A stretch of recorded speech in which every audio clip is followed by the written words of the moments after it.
الله وبركاته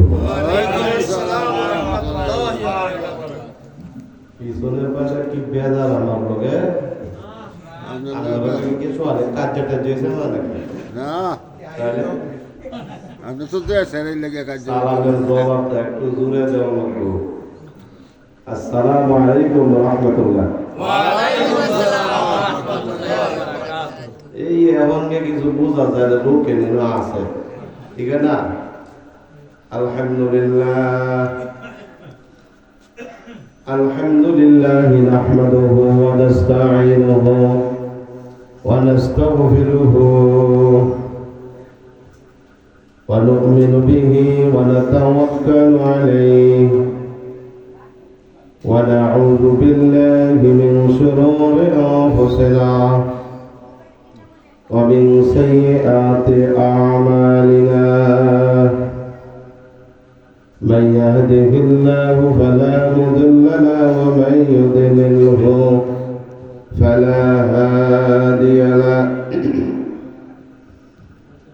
ونشهد أن لا إله إلا الله وحده لا شريك له ونشهد أن سيدنا وحبيبنا ومولانا محمدا عبده ورسوله الذي أرسله بالحق بشيرا ونذيرا وداعيا إلى الله بإذنه وسراجا منيرا أما بعد فأعوذ بالله من الشيطان الرجيم بسم الله الرحمن الرحيم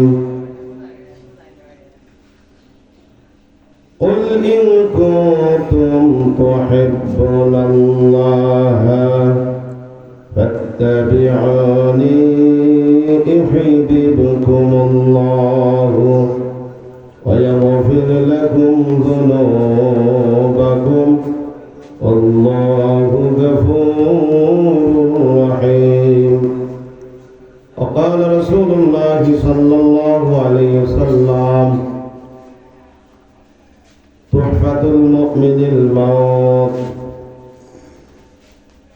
درود شريف اللهم صل على محمد وعلى آل محمد كما صليت على إبراهيم وعلى آل إبراهيم إنك حميد مجيد اللهم بارك على محمد وعلى آل محمد كما باركت على إبراهيم وعلى آل إبراهيم إنك حميد مجيد لا إله إلا الله لا إله إلا الله لا إله إلا الله لا إله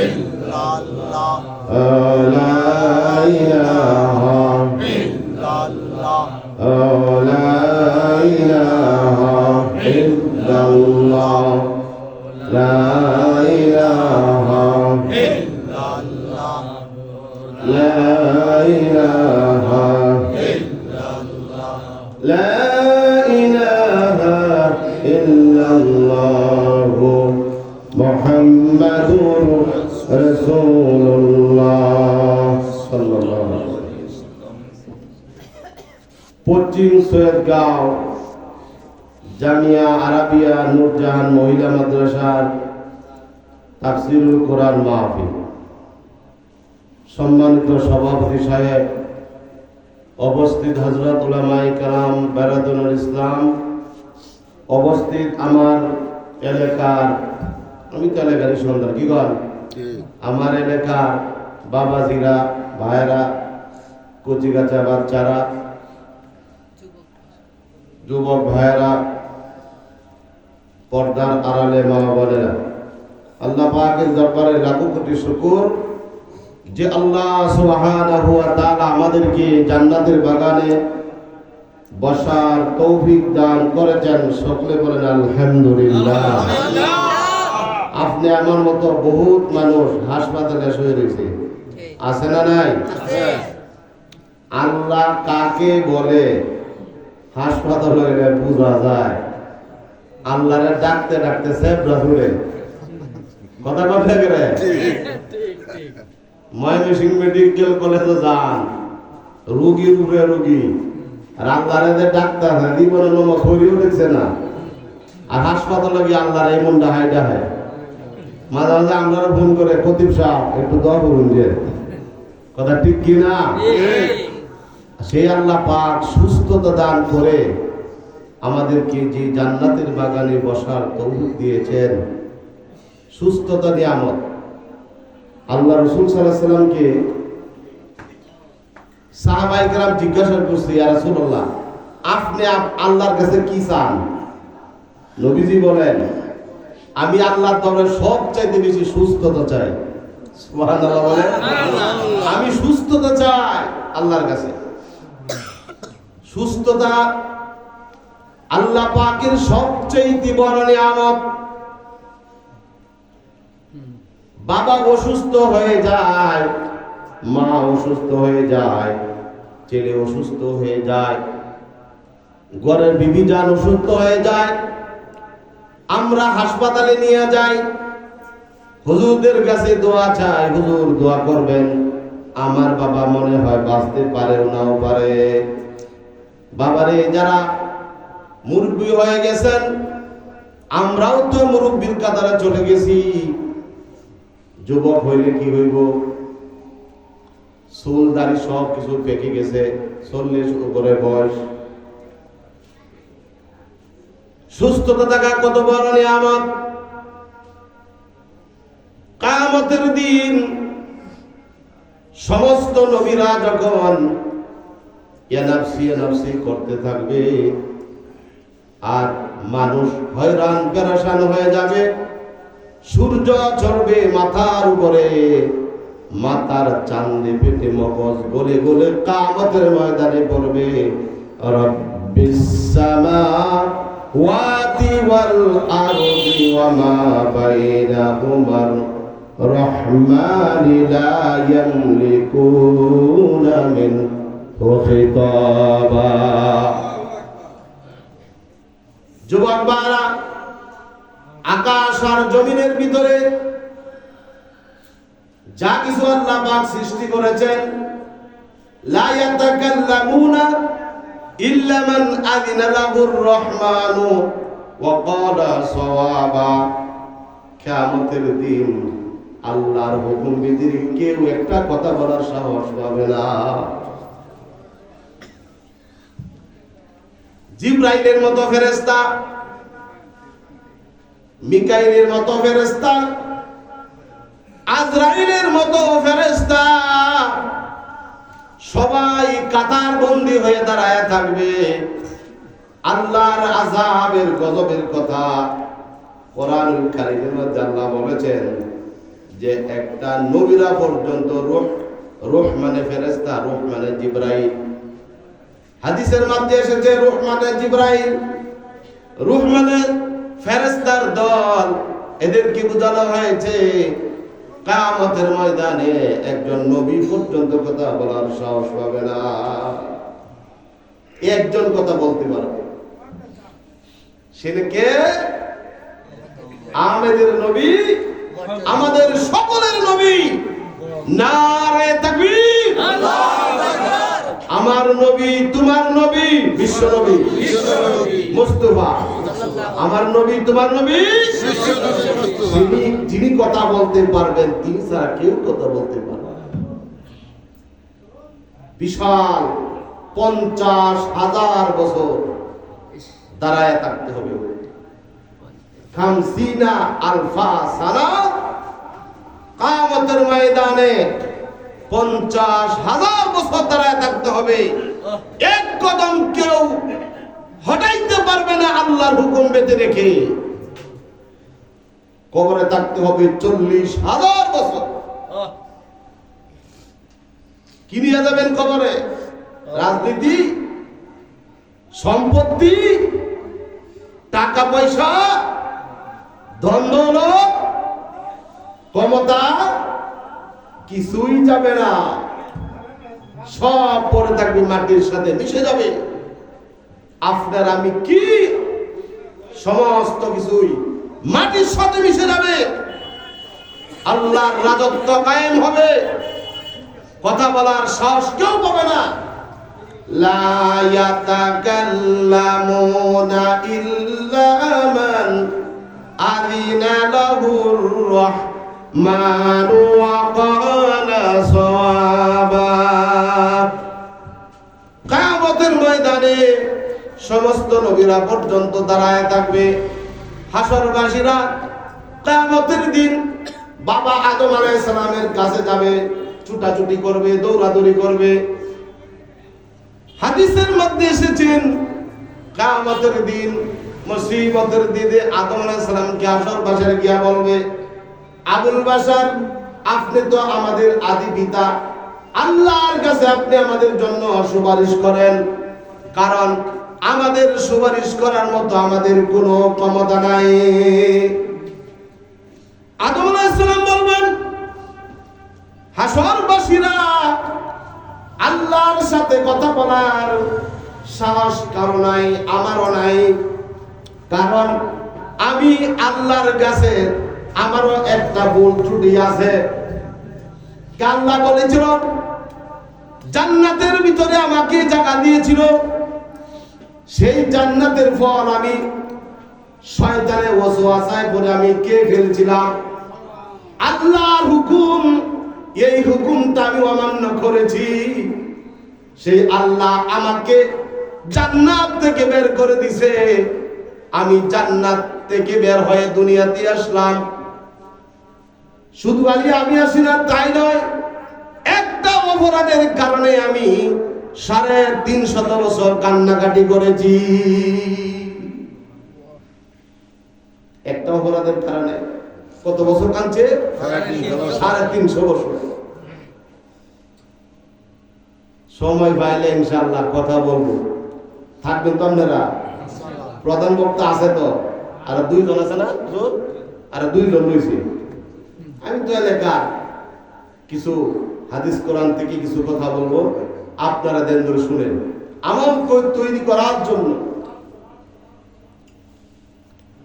কিয়ামতের ময়দানে সমস্ত মানুষগুলি যখন আল্লাহর দরবার যেতে সাহস পাবে না, আদমের বাড়ার সাহস পাবে।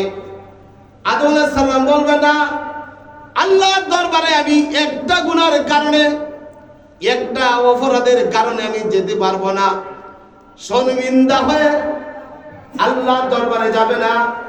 আদম আলাইহিস সালাম বলবেন, আমি একটা সাজেশন দিতে পারি, তোমরা চলে যাও এক হযরত মুসা আলাইহিস সালামের কাছে, তিনি মনে হয় তোমাদের জন্য সুপারিশ করতে পারবেন।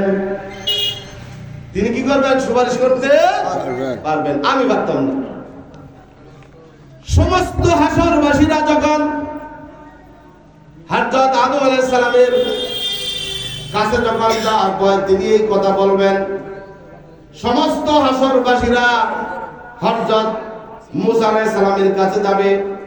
যাওয়ার পর মুসা আলাইহিস সালাম কি বলবেন? হাসরবাসীরা, হে আল্লাহর নবী মুসা, আপনি তো আল্লাহর সাথে কথা বলতেন তুর পারে গিয়া,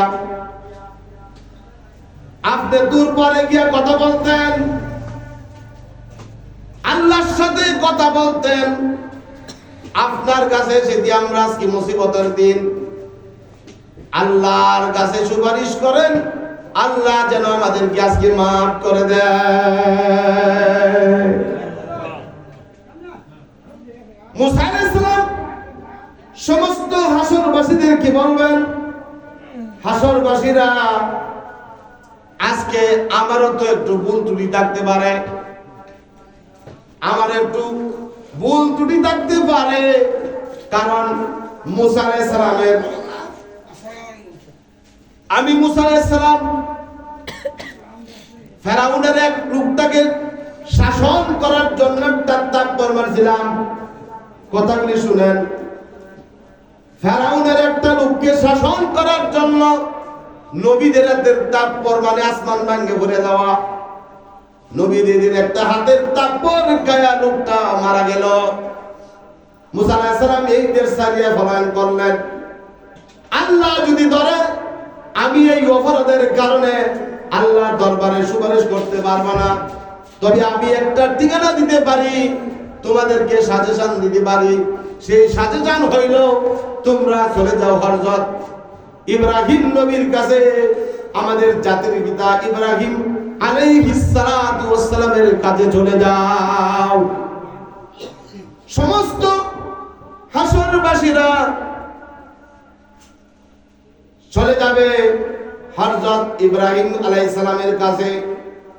সমস্ত হাসরবাসীরা যখন ইব্রাহিম আলাইহিস সালামের কাছে যাবে, যাওয়ার পর ইব্রাহিম আলাইহিস সালাম কি হাসরবাসীরা বলবে, হে আমাদের জাতির পিতা, আল্লাহর যে আযাব আসতেছে, জাহান্নামের আগুন লিলিহান শিখায় জাহান্নাম থেকে বের হইতেছে, এগুলি তো আমরা সহ্য করতে পারবো না। আল্লাহর কাছে আপনার আরাধনা করেন, আল্লাহর কাছে আপনি আমাদের জন্য দোয়া করেন, আল্লাহ যেন আমাদেরকে যেন ক্ষমা করে দেয়। সুবহানাল্লাহ। আল্লাহ যেন আমাদেরকে ক্ষমা করে। ঘুমাইতেছেন নাকি? মানুষ কিছু বইতেছে ভিতরে, বইবো ইনশাআল্লাহ বইবো। লা ইলাহা ইল্লাল্লাহ, লা ইলাহা ইল্লাল্লাহ, লা ইলাহা ইল্লাল্লাহ। আসমানের মালিক যেই আল্লাহ, বলেন আসমানের মালিক যেই আল্লাহ, জমিনের মালিক সেই আল্লাহ, লা ইলাহা ইল্লাল্লাহ, লা ইলাহা ইল্লাল্লাহ, লা ইলাহা ইল্লাল্লাহ, লা ইলাহা ইল্লাল্লাহ মুহাম্মাদুর রাসূলুল্লাহ। জিকির করলে কি হয়? আমার আল্লাহর সাথে মহব্বত বাইরে যায়। এই কথা ঠিক কি না? আপনার লোকে যদি আমার ডেলি 5 বার দেখা হয়, মহব্বত বাড়বে না কমবো? আল্লাহরে তো ডাক বাইর তো বাড়তো না মহব্বত। আল্লাহ বলেন তোমার সাথে আমার লাইন গাছ তৈরি হয়ে যাবে, বন্ধুত্ব হয়ে যাও আল্লাহর সাথে। ওই কথা বলছিলাম মনে আছে আপনারা? আপনারা সবাই আমার ছাত্র আদর লেখে, মনে আছে নি? হ্যাঁ বলেন তো। ইব্রাহিম আলাইহিস সালাম, ঠিক আছে? সমস্ত আসরবাসীরা ইব্রাহিম আলাইহিস সালামের কাছে যাবে। সমস্ত হাসরবাসীরা ইব্রাহিম আলাইহিস সালামকে গিয়া বলবেন, আমাদের জাতির পিতা আপনি আল্লাহর কাছে সুপারিশ করেন, আপনি আমাদের জন্য কিয়ামতের দিনে মুসিবতের দিন আল্লাহ আমরা আটকা পড়ে আল্লাহর কাছে আটকা পড়ে যাব, আপনাদের জন্য সুপারিশ করেন। ইব্রাহিম আলাইহিস সালাম বলবেন আমার একটা ভুল ত্রুটি আছে, আমি আল্লাহর দরবার থেকে শর্মিন্দা হয়ে যাইতে পারি না। ইব্রাহিম সাহেবের ভুল কি? নবীর তো কোনো ভুল নাই, গুনাহ নাই, কিন্তু এই যে তাৎপর মারতে মানুষ করেছে, এইটাই তারা মনে এই বলো আল্লাহর কাছে ওবার শাসন করার লাগে। আর ইব্রাহিম আলাইহিস সালামের তিনি বলতেছেন আমি অসুস্থ। কি? এই যে ইব্রাহিম আলাইহিস সালামের পিতা ছিল কি? মূর্তি পূজক, খ্রিস্টান। তারপরে তার বংশধর ছিল আপনার মূর্তি পূজক। তার ইব্রাহিম আলাইহিস সালাম তো নবী, তো উনারকে বলতেছে ইব্রাহিম চলো যাই মেলাতে যাই। মেলাতে কি তো মূর্তিগুলি বিক্রি করতো, বুঝছেন? তাই ইব্রাহিম আলাইহিস সালাম বলতেছে আমি তো অসুস্থ, কিন্তু তিনি সুস্থ ছিলেন। এন আমি ব্যাখ্যা করি, আলেমরা ব্যাখ্যা করেন, উলামায়ে কেরাম ব্যাখ্যা করেন। অসুস্থ কিন্তু দুই রকমের। কয় রকমের? আমি কিন্তু বুঝাই দিতেছি। অসুস্থ কয় রকমের? দুই রকমের। এখন এক বেটা আপনার কে আইল কাইটিয়া দুই হাত আপনার কে ডুহাই দিছে, এটা কি শারীরিক অসুস্থ না মানসিক অসুস্থ? কথা কন, মানসিক অসুস্থ। আর আপনার শারীরিক জ্বর হয়েছে, সর্দি হয়েছে, আপনার প্যারালাইজ হয়েছে, এটা হলো শারীরিক অসুস্থ। আর একটা মারামারি হয়েছে, কাজ হয়েছে, এটা হলো কি মানসিক অসুস্থ।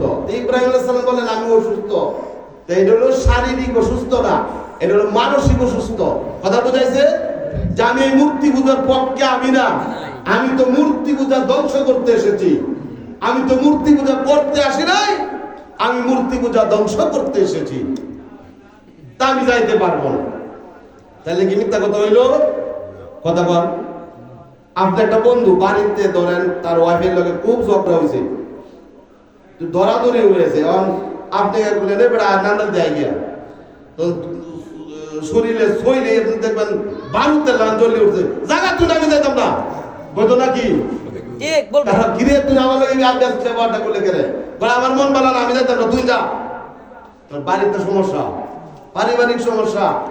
ইব্রাহিম আলাইহিস সালাম বললেন যে আমি যাইতে পারবো না, আমি অসুস্থ, শারীরিক ভাবে নয় মানসিক ভাবে। ইব্রাহিম আলাইহিস সালাম এতো লম্বা ইতিহাস, তারা গেছে মেলা টেলা শেষ করে আইছে, তো ইব্রাহিম আলাইহিস সালাম তো শৈল তো শক্তি আছে নবীর কাজ, আচ্ছা দিয়েছেন আমার হাতে গেছেন মন্দিরের মধ্যে গিয়া দেখে কত জাতের ফল, আম, বেদানা, কলা সব কোরআনে দিছে কাইতু। কথাগুলি বাড়ি লেখাত নিয়ে যায়, ঠিক আছে? আর সম্মানিত মা বোনেরা, আপনাদের সন্তান আমি কথাগুলি শুনেন, তা আমাদের তখন ইব্রাহিম সালামকে দেখে কায় না, আচ্ছা বলেন তো বুতিয়া ওই যে কলা গাছ দিয়ে বানাইছে, বন দিয়ে বানাইছে, কাঠ দিয়ে বানাইছে, বানায় মূর্তি উড়া কারা হরাই উদা হরাই। কথা বুঝাইছে কথা? আরো ঘটনা কয়ে মূর্তি পূজার আরো ঘটনা আছে। তখন ইব্রাহিম আলাইহিস সালাম সমস্ত বাইতে নেওয়ার সময় একটা কুরআন হয়ে গেছে, তাফসীরের মধ্যে আছে একটা কি নিছে, কুরআন হয়ে গেছে। তাহলে এই কুরআন যখন নিয়ে গেল সমস্ত মূর্তিরে ভাঙছে বেরিয়ে। নবীদের কাজ হলো মূর্তি পৃথিবীর থেকে সরায় দিতে হবে। আমার রাসূল কি মূর্তি ভাঙার জন্য আসে নাই? কি বলেন আসে নাই? কাবা ঘর যেখানে গিয়ে আমি হজ করি, সাজি সাহেব হজ করে আসছে, এই কাবা ঘরের মধ্যে 360টা মূর্তি তুলছেন আবু জাহেলের সৈনিকেরা, সন্ত্রাসরা। এগুলি রাসূল প্রতিহত করে নাই, ধ্বংস করে নাই। অনেক লম্বা ইতিহাস আছে। এজন্য ইব্রাহিম আলাইহিস সালাম এই কুরআন করছে কি সব দিয়ে মূর্তি ভাঙিয়া, কুরআনটায় বড় মূর্তি আছে না একটা রাম কি না কি কয় বুঝতে রেনে কিছু, হরে রাম, এটার উপরে তুই আয়া করছে কান্দের মাঝে লটকাইয়া তুই ইব্রাহিম আলাইহিস সালাম আয়েশা গেছে। তখন বাড়িতে আসছে, বাড়িতে আসার পর ইব্রাহিম আলাইহিস সালাম যখন বাড়িতে আসলো, আসার পর ওরা মেলাতে আইছে, মেলাতে আওয়ার পর এই কাম কে করছে বুঝছেন? এই কাম কে করলো? যে আদরের ছেলে ইব্রাহিম আলাইহিস সালাম সারা এই কাম কেউ করতে পারে না। বুঝাইছে কথা? এই কাজ কেউ করতে পারে না ইব্রাহিম ছাড়া, কারণ হে মূর্তি পূজারে ভালো হয় না। কথা বুঝাইছে? ভালো হয় না। তাই আমি আর এই ইতিহাস লম্বা করতে চাই না, সময় কিন্তু আমার কমে আইতেছে। ইব্রাহিম আলাইহিস সালাম বললেন আমি অসুস্থ, মনে আছে কথাগুলি? আমি অসুস্থ, আমি আল্লাহর দরবারে এই কথা বলার কারণে আমি কি আল্লাহর দরবারে আমি জবাব দিতে পারবো না, সুপারিশ করতে পারবো না। আমি একটা সাজেশন দিতে পারি, সেই সাজেশন হলো তোমরা চলে যাও হযরত ঈসা আলাইহিস সালামের কাছে। সমস্ত হাসরবাসীরা চলে গেল হযরত ঈসা আলাইহিস সালামের কাছে।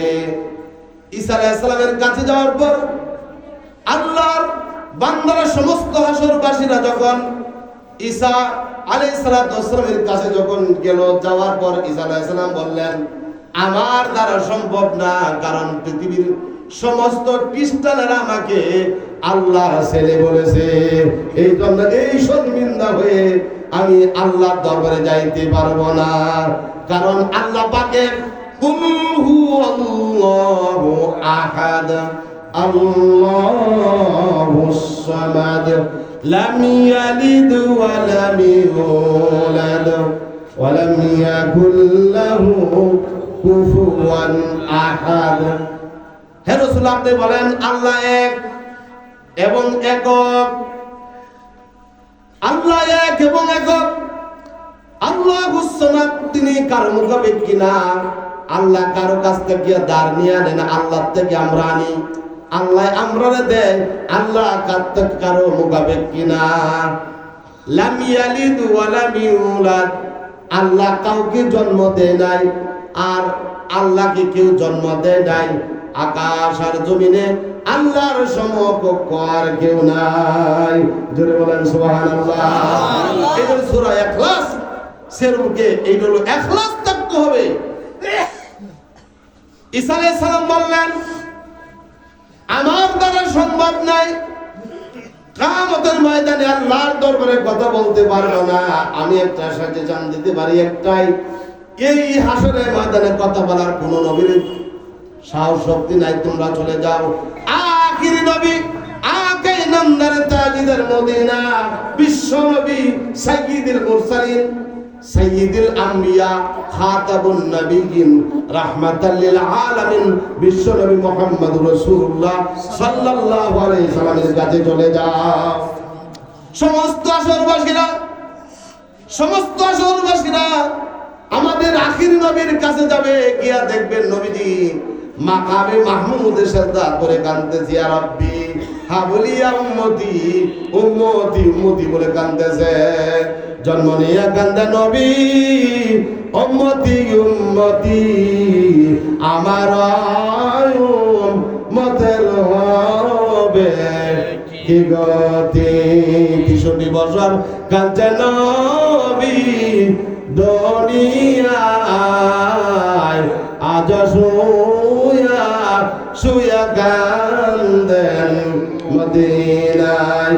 আল্লাহর নবী মাকামে মাহমুদে সিজদা করে কাঁদতে থাকবেন, উম্মতি উম্মতি বলতে কাঁদতে থাকবেন, আর উম্মতিরা ইয়া নাফসি ইয়া নাফসি করতে থাকবেন।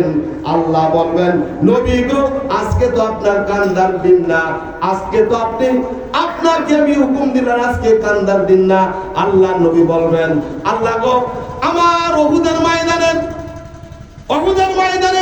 যুদ্ধের মধ্যে আমার দুইটা দাঁত মোবারক কই, আমার উম্মতের জন্য জিহাদ করে কাফেররা আমার দুইটা দাঁত মোবারক শহীদ করে দিতে, হেই উহুদের দুইটা দাঁতের আমার দাঁত মোবারকের গাদিরে আল্লাহ তুমি আমার উম্মতের গুনাহগুলি মাফ করে দাও। সুবহানাল্লাহ। নবী এইভাবে কাঁদতে থাকবেন, কিয়ামতের ময়দানে কাঁদতে থাকবে। এইভাবে যখন কাঁদতে থাকবে নবী আমার, তিনি কাঁদতে থাকবেন, আর আল্লাহ বলবেন হে আমার রাসূল, আজকে তো আপনার কান্দার দিন না, আপনার কান্দার দিন না, আজকে আপনি সুপারিশ করতে থাকেন, আপনার উম্মত যারা হবে তাদেরকে সুপারিশ করে আপনি জান্নাতে নিয়ে যান। সুবহানাল্লাহ বলেন। এখন নবীর উম্মত সবাই দাবি করি, হুজুর নমদে হক করতাম না, কথা কর না করে বাবাজিরা, হুজুর নবী যাতে জান্নাতে থাকবো, কিন্তু ফজর রক্ত ৫ জন, জোহর রক্ত ৬ জন, আসর রক্ত ৩ জন, এশা রক্ত ইমাম সবার মধ্যে সব। এই হইল আমাদের ইমানের অবস্থা। কথা ঠিক কিনা বলেন? আমরা এই জান্নাতে যাইতে চাই নাকি? জান্নাত কত সহজ, খুব কঠিন। আমি যদি বলি এখানে আপনাদেরকে পরীক্ষা যদি দেওয়া হয়, আমি বলি এখানে যারা ডিগ্রি পাস আছেন, যদি ডিগ্রি পাস থাকতে তাহলে দাঁড়াইব, আর তাহলে না তাহলে সালালে গুলাইতো না, তখন দাঁড়াইব, তখন কি কইয়াও সার্টিফিকেট গুলি জমা দাও। কথা ঠিক কিনা? আর দি বলা হয় যারা মাস্টার ডিগ্রি পাস করছে এরা দাঁড়াও, যারা লেখাপড়া করিয়া সার্টিফিকেট কামাইছে এরা দাঁড়াইব কিয়ামতের ময়দানে। যারা ইমানদার, ইমানদারদের পাওয়ারফুল থাকবে। হ্যাঁ, আল্লাহ বলেন ওয়াবাশশিরিল্লাযীনা আমানু ওয়া আমিলুস সালিহাতি আন্না লাহুম জান্নাতিন তাজরি মিন তাহতিহাল আনহার। রাসূল আপনি যান সুসংবাদ দিয়ে দেন, যারা ঈমান এনেছে, ঈমান আনান করার পর নেক আমল করেছে, কিয়ামতের ময়দানে আমি আল্লাহ তাদের জন্য জান্নাতের সুসংবাদ দিয়ে দিলাম। ঈমানদার যারা, এরা লাতুরি একটা সুবারির কুডিও গাইতো না পরের গাছ তলে। ঈমান কেমন জিনিস? সকালবেলা আপনারা ফুলা দেখিয়ে দেই আমরা কিরকম ঈমানদার। গোয়া বলবো তোর বড় চাচার গাছ, এই গোয়াটি গুলো ইতিহাস আলে এই কথা কথা করে আমরা নাম ঈমানদার। তুফানে বৃষ্টি, তুফানে রেন্ডির ডাইল ফলছে ভাঙ্গিয়া, আর একবারই রেন্ডির ডাইল আমনে আমি গেল টেনে আয় বলি কার মানলাম না তাকে দিয়া সাবধান, একটা চুল পর্যন্ত কারো আনা যাবে না যদি তুমি ঈমানদার হয়ে থাকো। আমি আরো বড় ভাষায় বলবো, যারা মুমিন তারা সাড়াটাও পর্যন্ত আনার অধিকার তোমার নাই। গোয়া গাছের যে সাড়াটা করে সেটাও তোমার অধিকার নাই তোমার। আমার এই মাদ্রাসার এক ছাত্রী না হাবিবি বেড়ে পড়ে, এর বাপ কিছু তবলিগ যায় আর কি, তখন কইতে কাঁচা মরিচ আনছে তো মানে হেই করতে পর্দা উঠে আনি করে। আমার ছাত্রী জিগাইতেছে আব্বা কইতে কাঁচা মুষ্টি আনছো, আমার তো বাজারতে কাঁচা মরিচ আনছো না। কাঁচা মরিচ তো কালো বাজারতে আনো নাই, কোথায় থেকে আনছো? যে মা এটা তো তোর চাচার কথা, আমি মাত্র পর্দা উঠে আনছি। এটা ঠিক আছে। আমি মনে হচ্ছি কি হল গাছ থেকে টান মেরে এলো বলছো মেয়ে কি করতেছে, বাবার শাসন করতেছে, এটার নাম হলো ঈমানদার। এটা আমার মাদ্রাসার ছাত্রীদের গবেষণা করি, এইভাবে ট্রেনিং দিতে হবে বাচ্চাদেরকে। মাদ্রাসায় লেখাপড়া করাইলে এইভাবে হালাল হারাম কারো মাল ধরা যাবে না। সেহাবাত্তাতে ভাত খাবো তবু করো, জিনিস চুরি করে আনবো না। কথা ঠিক কিনা বলেন? দেশে না আপনি মুসলমান। আল্লাহর নবী ঘরে কোনোদিন খাবার ছিল না, নবীজির ঘরে 15 দিন 3 দিন পর্যন্ত চুলার মাঝে আগুন জ্বালা নাই, পেটের মাঝে পাথর বেঁধেছে। নবীজি বুঝায় দেখাছে উপাস থাকবো তবু কারো কাছে হাত বাঁধবো না, হাত পাতবো না, দেব আমারে 10 টাকা। নবীজি বলেন নবীজির আদর্শ যার ভিতরে থাকবে, নবীর সুন্নাত, আমার পূর্বের বক্তা বলে গেছে নবীর সুন্নাত মোতাবেক যারা আমল করবে, আল্লাহ পাক নবী বলেন কিয়ামতের ময়দানে নবীর সুপারিশ তোমরা পাওয়া যাইবা, না হলে তুমি সুপারিশ পাইবা না। ঈমানদার কারে বলে? ঈমান গালি বললে হতো না, হুজুর নমাজ না বললে হুজুর ঈমানটা খুব আমার মজবুত আছে। হুজুর তো নমাজ না বলে ঈমান খুব মজবুত আছে, তোমার গুড়ার ডিম আছে। সাফাত দেখিতে ইমানদার, সাফাত ঈমান বোঝে না। 500 টাকা কর্তা দিয়ে বুঝছেন, জুতা সাইড ছিঁড়ো লাগে তার টান দিয়ে 500 টাকা কর্তা লাগে, কর্তা দিয়ে আমার কাছ থেকে নে। এমন আর মানুষ আছে তাকে দিতে লওয়া যায় না, হে কয় হুজুর আমার ঈমান খুব শক্ত আছে, কর্তা দিয়ে দিতে চায় না। কথা কন না কেরে? এটা কাম মরে দিছে, কে তো বৈশাখ মাসে রা লাগাইয়া দিছে 700 টাকা রোজ। হ্যাঁ, শ্রমিকের টেহা বানিয়ে খায়, আছে না এরকম? নাই এর সুরবদ্ধ আছে না? নাই সুক্কা লাগতেছে, কথা সুক্কা লাগতেছে। আমি নুমারি কথা বলে এই কই বেটা দান কাটছে 1000 টাকা রোজ, বাজারে গিয়া টেহা দেয় না, বলে 200 টাকা। আরে 200 টাকা তো বেটা বেটার এই যে কি কয় চা নাস্তা দিত না, 1000 টাকা রোজের কামলা 200 টাকা দেয়। এইরকম আল্লাহ রাসূল বলেন শ্রমিক কাজ করার সঙ্গে সঙ্গে তার পাওনা বুঝিয়ে দিবা, গাম সুগারের আগেই তার পাওনাটা দিয়ে দিতে হবে রসুলের উম্মত হইলে। একটা আছে বাবা, আচ্ছা আজকে নাই কালকে নিও, এটা হলো সামাজিকতা। কথা ঠিক কিনা বলেন? আর আমি মারিয়ে খাই আলাম একজন কামলার টিয়া, শ্রমিকের টিয়া, অনেক মানুষ আছে বাড়ার টিয়া মারিয়ে খা, গরিবের রিস্কার বাড়াতে আছে না নাই? এই রিস্কাল নিস, সাববাড়ি বাজারতে, কানারপুর বাজারতে নিস, কালিয়ার বাজারতে নিস, এরকম নেতা কাতা আছে না নাই? কথা ভালো লাগতেছে না? হ্যাঁ, ভালো লাগতেছে, ভালো লাগতেছে, আহা কি অবস্থা হবে, ভালো লাগতেছে। আহা কি অবস্থা হবে আমাদের। এটাই আসল কথা। এগুলি আমরা করব না যদি আমরা মুসলমান হয়ে থাকি। এগুলি হলো ইহুদি খ্রিস্টানের কালচার। ঠিক আছে, আমার সময় কম, আর কিছু কথা কইলাম বলে ইনশাআল্লাহ। আমি তো আপনারা এই মসজিদে থাকি, যে মেহের মৌলানা সাহেবের মসজিদ 10 বছর, যে মানুষ হয়ে যেত তবে বারিন্দাতে হয়, শুক্রবারে আমার মসজিদ অনেক নাকি এই মুসল্লি কথা না করে, হ্যাঁ মুসল্লিরা পাইছে কয়তো ভাত না মুসল্লি দেওয়া যায়। বাবাজি কথা বলে রে, বারিন্দার আমার মুসল্লি হয়েছে, দুঃখজনক কথা এগুলি। মানুষ কম মাদারাম গিয়ে দেখবেন শাস্ত্র করতে লইব, বুঝছেন? সবাই তাই তো না, তাও যায় আইছে আলহামদুলিল্লাহ কথাগুলি শুনতেছে, বলেন আলহামদুলিল্লাহ। আলহামদুলিল্লাহ। আমরা মুমিন হতে চাই, কি হতে চাই? আমরা মুমিন হতে চাই, ইমানদার নিয়ে, ইমান নিয়ে কবরে যেতে চাই। আল্লাহ পাক আমাদেরকে এই কথাগুলির উপরে আমল করার তৌফিক দান করার সকল বলেন আমিন। ওয়া আখিরি দাওয়ানা আলহামদুলিল্লাহি রাব্বিল আলামিন। চলো, go to back. আলহামদুলিল্লাহ।